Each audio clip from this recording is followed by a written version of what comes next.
All right, hello everybody. I was just crushed in my last game, and I have no intention of ending on that note. So we're going to keep playing, maybe another game or two, and try to regain our honor. So I think I've said this repeatedly, but we're gonna stick to some certain openings, and we get the Caro-Kann advanced variation. F4, not a move that I'm super familiar with, but I imagine just E6 is the way to go. And we could play c5 right here, and perhaps we should. I think it's going to be hard because white didn't focus on development as much. It's going to be harder for white to punish us by breaking the center open for taking a move like c5. Here, I could be slow as well and organize my pieces like this, but my knight's probably going to be just as well placed, maybe coming to f5 or something like that. So they should both be options, but I need to be careful about blocking my bishop. Let's just play knight c6. I shouldn't overthink it. I can play queen b6. And when I do, yeah, okay, queen b6. This is, well, okay. I think I'm encouraged to play c4 here. Let's take. This is very similar to certain positions you get in the London systems. We can analyze those. We can make those comparisons in the post-game analysis. What I learned from my last game was that even in these rapid games, I don't have time to just sit here and draw arrows all day. So I'm going to maybe lean more on post-game analysis for arrow and explanations and just try to keep up the tempo. I can play b4, but there's nothing compelling me to do it right away. I can also play h4 and knight h6, maybe. I should probably start to think about finding a way to preserve this bishop. And do I like h5 or h6 better to do that? I like here. My knight can come out to this square.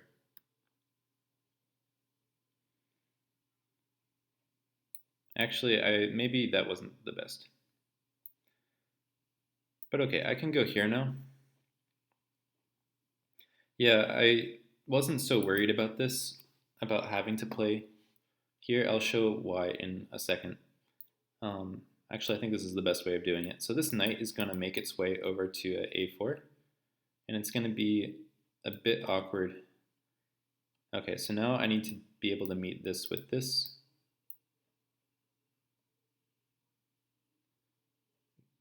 It's going to become awkward for white to defend this pawn. Okay, so this actually isn't threatening anything because the rook still defends. So I'm just going to, oh, maybe actually, no, this is fine. So if he goes after this pawn, okay, well, definitely the other knight. Now what's going on here?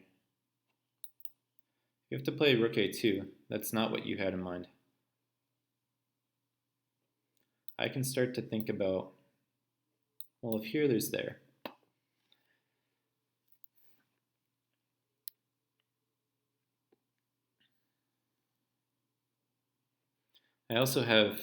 I can start to think about actually sacrificing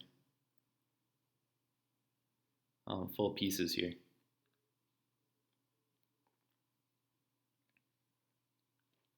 Maybe it wasn't the best idea to give myself a weakness like this.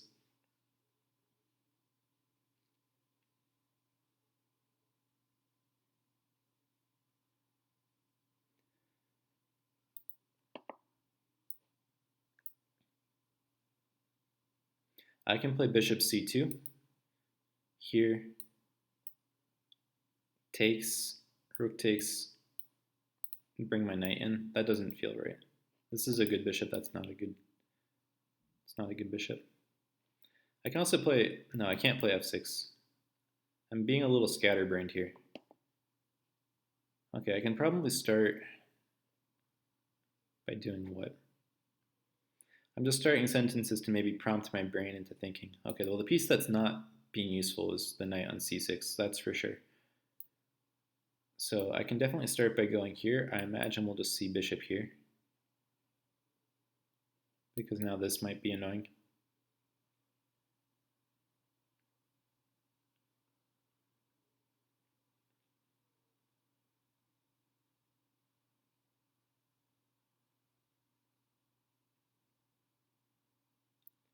So after bishop to d1,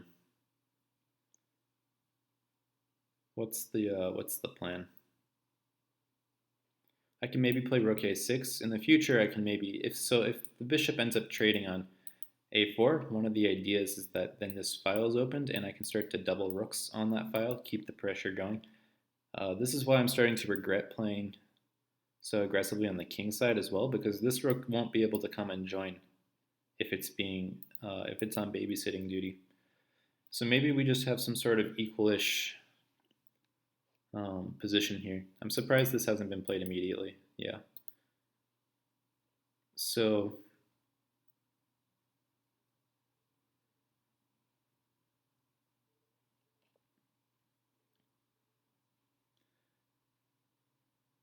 what else can I do here? I can just improve my king, connect my rooks. This is fine. Now I'm very encouraged to do this. I think my opponent forgot. This rook might just have to end up coming right back where it started.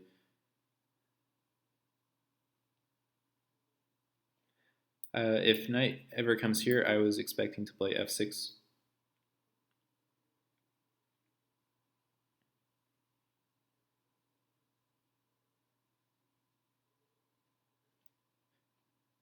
So I mean, I have the next move or two figured out.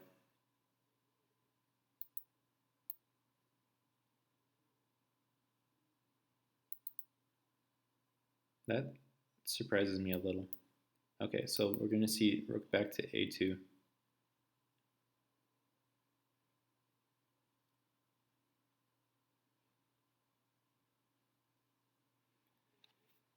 I can't play f6. Not sure I'd want to, but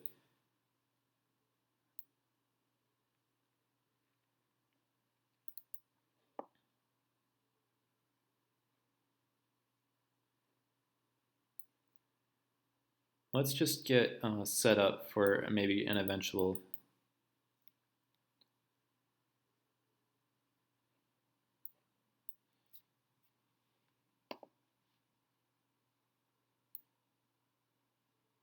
So let's go here. This is a good time to maybe get my knight in.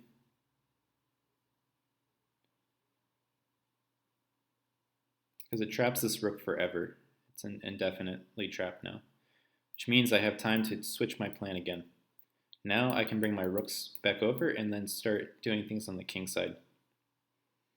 And this rook is just completely out of the game. In fact, I now have here, which is game over. So unfortunate for my opponent there.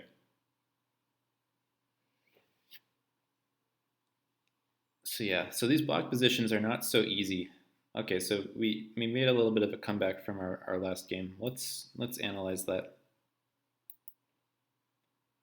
I think, again, looking at the times, I still could have been faster, and I should be faster.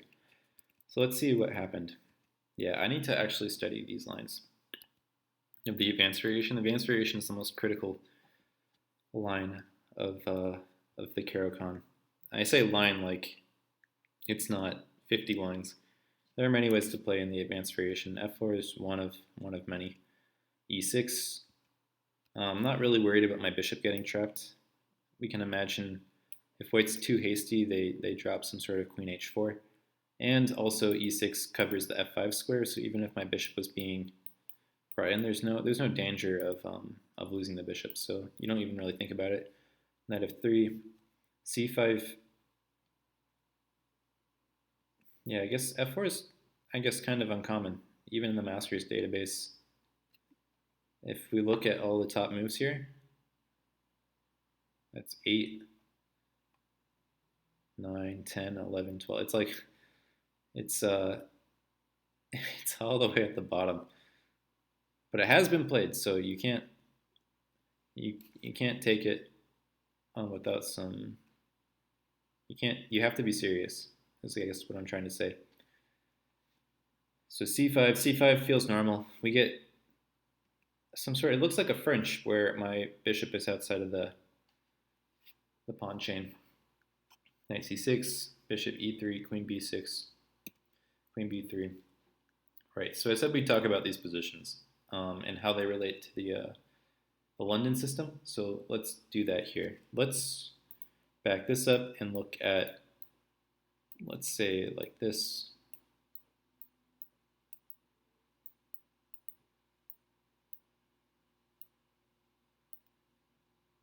Okay, so this position, very topical. You see hundreds of games in the Masters database here on Lichess, and the main move being c4. Now this isn't a complete transposition, and also most of the time, white doesn't actually take, and that's because this is, I mean, it's doubled pawns, but that kind of thinking is deceptive that, oh, I've given my opponent doubled pawns. Not only is there the opportunity for black to maybe rid themselves of one of the pawns, but as you could see in the game, I employed some of the typical ideas that whoever has the structure can employ to maybe pressure the b pawn to make life as hard as possible for the defender. And that's why even here you see moves like knight a3, which are mostly tactical in nature, rather than, like, this isn't, you could think of it positionally trying to stop b5, but I think you can see by the statistics here, this isn't such a promising attempt by white. So we won't go down that rabbit hole. More often you see positions like this, maybe b5. You can see that even here, black has a chance to play b4. There is this pin that prevents the a pawn from taking part in the defense. Certainly b4 isn't the only way to play, and if you don't get it in, it's not the end of the game. The game isn't just a locked draw. So like, let me imagine bishop e2. b4 is still the main move here. Bishop f5 can be played. Now that the rooks are connected, you see a lot of people play for b4. This is the last moment before a3 is truly locking down the square. But even here you can see it's not the only way of playing. It's not the biggest deal in the world. I think it makes sense to preserve our bishop. White could follow suit, bishop e7. And in our game, we saw me do this maneuver. You can accomplish a very similar maneuver. You're just trying to get to the b6 square. Maybe knight e5. I would probably take that. Oh, actually, maybe I wouldn't right away. Maybe I would. I'm thinking about these positions from the white side of things. With this pawn undefended, yeah, so castles, fe1, yeah, okay, so now I don't think white would actually seriously take the knight, so we don't have to worry about the knight, the tension for the moment. Knight d7, bishop g3, knight b6, f3. Yeah, so even here, even with e4, the game is not over by any means. You can see that so it's very possible to have a result. And honestly, I prefer black in these positions. It's just easier to play for black. And I mean, the computer prefers it too. So those were the kinds of conceptions I had going into these positions. So we come here. You can see the similarity at a glance. b5. Of course, I can play b4, and maybe even b4 is the best move. That seems like it is. h5 is also liked. h5. I wonder what I would have done here if I had forgotten that bishop h7 is no longer possible because I put my pawn 2 spaces forward. But yeah, maybe I could play knight h6. Not caring about the pawn, apparently.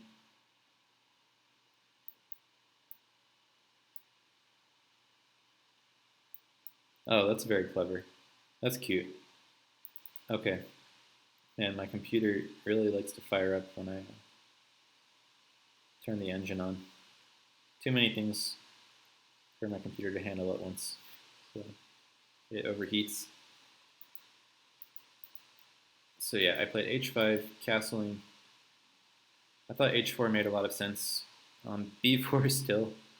Yeah, I should have just gone with the typical plan of playing b4, but I'd suddenly realized that maybe h5 wasn't so stable, so I should play to fix that a bit, but I ended up pressing on both sides of the board. Maybe now is the right time for h3, actually. Somehow I forgot that I could push it even further. Okay, knight g6 makes some sense. We just have some slightly better position for black, but I don't know how I go ahead and win this. Breaking through is not easy.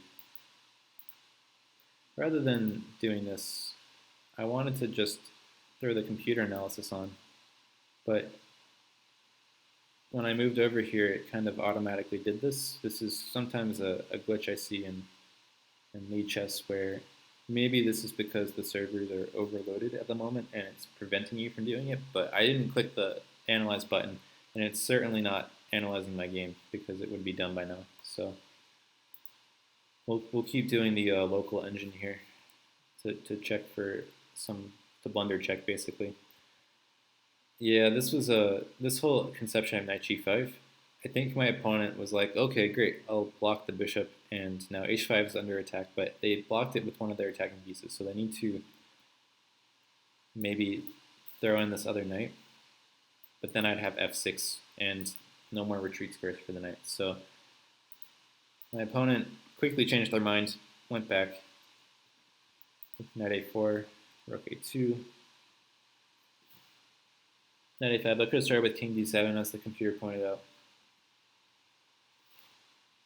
Yeah, so taking is actually, my opponent thought that they were relieving some pressure, but it's not that simple. Curious that knight b3 is, oh, you know what? Knight b3 makes sense because these breakthrough ideas, sacrificing a piece, are extremely dangerous. Look how close my pawn is to the back rank here, and that square is still controlled by my bishop. It's very easy. Like we can already see here, there are breakthrough ideas associated with maybe sacrificing my pawn to open up one of these pawns to get my rook either on a2 or to make another breakthrough idea. It's actually a very difficult defense for black. So that's something I can learn from this idea of knight b3. I hadn't considered it because the normal thing is like, okay, I don't want to, well, I certainly wouldn't want to block this square, but it doesn't mean it's the end of the story. Rook fc1, rook b6, rook a2. Yeah, so I got this in. Oh, knight b3. I missed a very easy tactic actually. So forking these things, rook obviously can't move because of bishop takes c2. And otherwise, if you take, I fork you. So that's actually quite embarrassing to miss. I was so focused on the general idea that I missed the concrete implementation. That happens to me psychologically quite often because I saw this idea of trapping the rook and then switching, and then of course I saw this one. Some redemption for seeing forks. But all right, so tactics pop up out of nowhere. When my opponent has these awkwardly placed pieces, you know, very likely that something can happen. I should have kept a more careful eye. So that's what I can learn. Two things I can learn from this are several things actually. One, maybe I should be more careful with playing on both sides of the board. Two, I should study the ideas of breakthrough with against the structure, like just to see these positions once. It might happen again. I already identified that this structure happens in several openings that I play and am familiar with. So improving your knowledge of typical structures is an easy way to improve your chess. Maybe one of the best ways, especially for um, beginning level players and players that are not yet at the master levels. And I definitely qualify for not yet at those master levels. Sometimes I can play a good game, but I'll be frank. And the last thing I can learn from this was to keep an eye out for tactics. But anyways, it is a rapid game. I won't beat myself up for missing everything, but yeah, a bit disappointed. Maybe I'll try this later to see what the actual curvature looks like. But I don't think besides missing a tactic here, which would be a blunder, that wasn't like it's a high quality blunder where you just missed an opportunity where you didn't give an opportunity. I don't think I ever let the position truly slip. It was in my bag the whole time. So thank you for watching. Hopefully you had takeaways too. Hopefully um, hopefully my opponents will play f4 again. I think that there's a reason why it's like the 13th most popular move for white in the position here. And it's because it gives black too easy of a... I mean, it basically gives me exactly what I was looking for, which is the French structure without the bad bishop. So anyways, I'll see you in the next game, and until then, play better chess.